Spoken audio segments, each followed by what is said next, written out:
There are tons of DIY videos out there about how to make your own acoustic panels for your room or your studio or whatever you're doing audio in and you want to make it sound better. And I'm here to tell you that they're all full of shit, overcomplicated, too many steps that don't make any sense. So I'm going to show you the easiest way to make your room sound better. And it all starts with the type of panel for the sound absorption that you pick. And I use this Roxul Rockboard 60. Comes in 3 different varieties. There's a 40, a 60, and an 80. And for just across the frequency response, the 60 does the best. It's not too dense where certain frequencies can't get absorbed, and it's not too light, or I guess that it's not really doing anything. But you want to get the rigid panel. Like, this thing is not the shitty like wall insulation. It's rigid, still a little bit spongy and whatnot, but this is what you want. It's the easiest to work with. So all you got to do, and for tools, you basically get a miter saw. That's going to be my recommendation. I see a lot of these videos they're having you use just a hand saw, which is your cuts are going to be all shit. Get a miter saw. You can get it for like $90. They're not that expensive. It's a good thing to have. If you don't want to spend the money on it, maybe a friend has one, or you can probably rent one from your hardware store. But get a miter saw. 45-degree cuts. We're going to make nice looking corners that aren't just the top screwed directly to the side and it just looks shitty.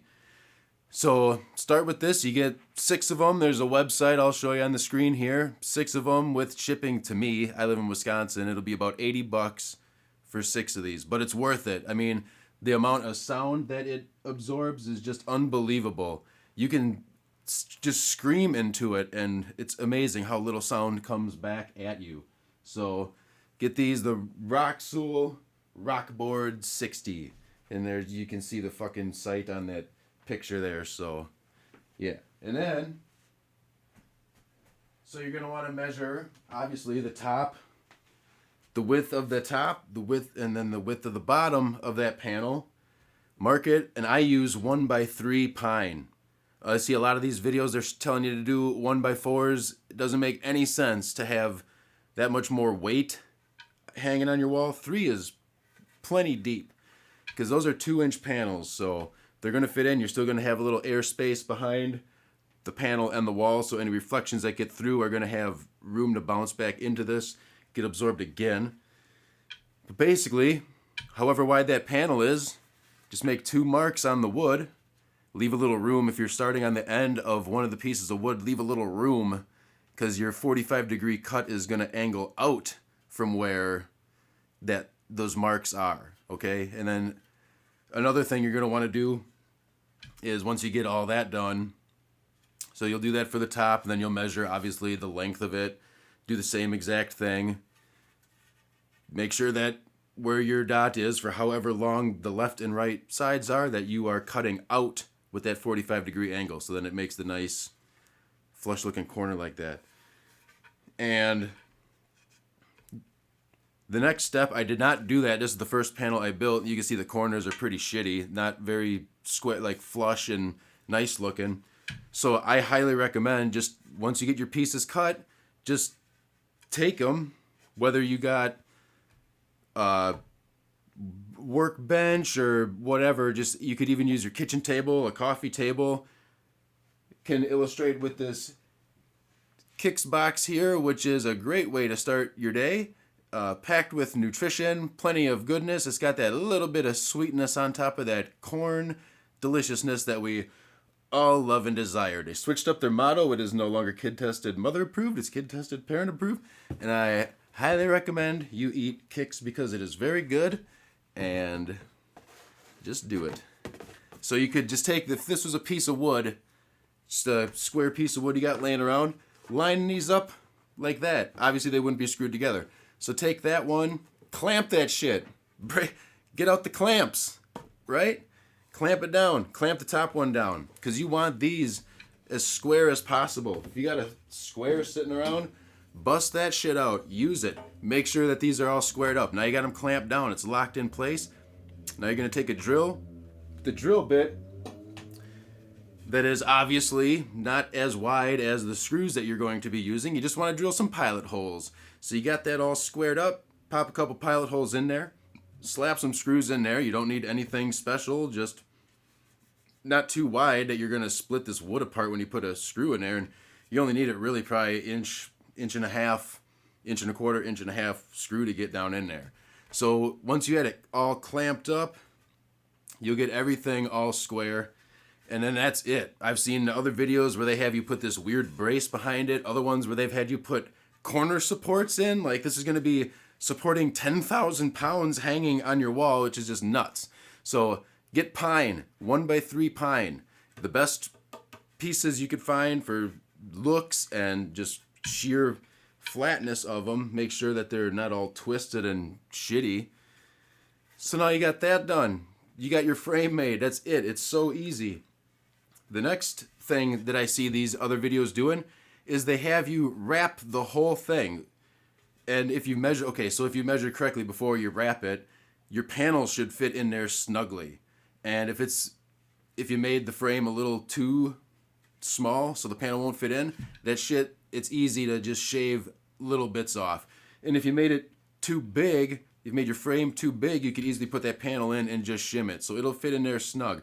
And the other DIY people tell you that once you get that foam or your insulative, that rock wool up in there, that you're gonna wrap this whole thing and like put a ton of staples in the back to hold your grill or whatever you'd want to call it, just the cloth covering to make it look nice, because the rock wool on its own just does not look all that great. But I think the better thing to do, you make the frame look really good, all squared up, and it looks great. The exposed frame looks way better, and just wrap the rock wool panel itself. Because that stuff, instead of fucking around with staples and the cloth that you put on there, it's going to get dirty just naturally from dust and stuff. If you got pets, there's going to get hair all over that shit. And I guess you could vacuum it, but at a certain point, you're just smashing the dirt in with the bristle thing on the vacuum part. So this way you could pop it off. Just wrap the panel in whatever cloth you want and just pin it along the back. That insulation stuff is dense enough, it'll hold pins. Just obviously get like 1.5 inch long pins, whatever is not as long as the panel is thick. And then you could put whatever cloth you want on your insulating panel. You could switch it up as you like. You maybe don't want it the same thing forever. This way you could just pop that panel out because it just fits in there with its own snugness. Pop the panel out, put a new piece of fabric over it, repin it. And then with the frame like this, you could leave it exposed or stain it, paint it whatever color you want to match your room better. And then I think this way as well, when you wrap the whole thing, it looks like these weird Christmas presents that you have hanging on the wall. Like it just looks unnatural. Plus, what I did with mine, if you don't wrap the whole thing, now you have the wood exposed where you could do stuff. You probably saw a sneak peek earlier. I put these LED lights on top. So and then just put that mounting thing, just screw that right in there. You don't need some fancy back brace with this ridiculous wall attachment thing. Just do that. That's all you got to do. It's so simple. It's light as hell. It's pine, and it's still plenty strong. Like rigidly, it's a good solid thing. And then you put these LEDs on there, so they're shining up at the ceiling. Now you got some sick accent light glowing on your panels that look cool, whether you stained the wood or painted it. And then whatever fabric you got on the inside, like I did with this one here, I didn't pin it. I just popped it in just to give you an example. So I think it looks way better than wrapping the entire thing.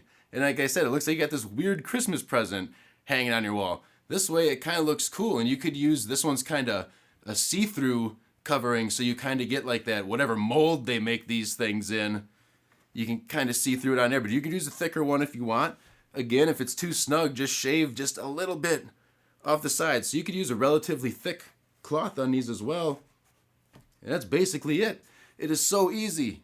Just measure the fucking thing, cut it with 45-degree angled corners, clamp the corners to something, pilot holes, pop some pilot holes in there, While it's clamped, you got that corner perfectly square. It's going to look awesome. Pilot holes, screws, attach the wall hanger thing on the back, and you're done. Cover the panel in whatever cloth you want. Snug it on in there. Put some pins in the back. It's going to stay nice and tight on the front of that, and you're done. I don't know why you would need to fuck around with all these back braces and corner braces and use 1x4 wood, which is just going to be heavier. It doesn't make any sense. This is the best way to do it.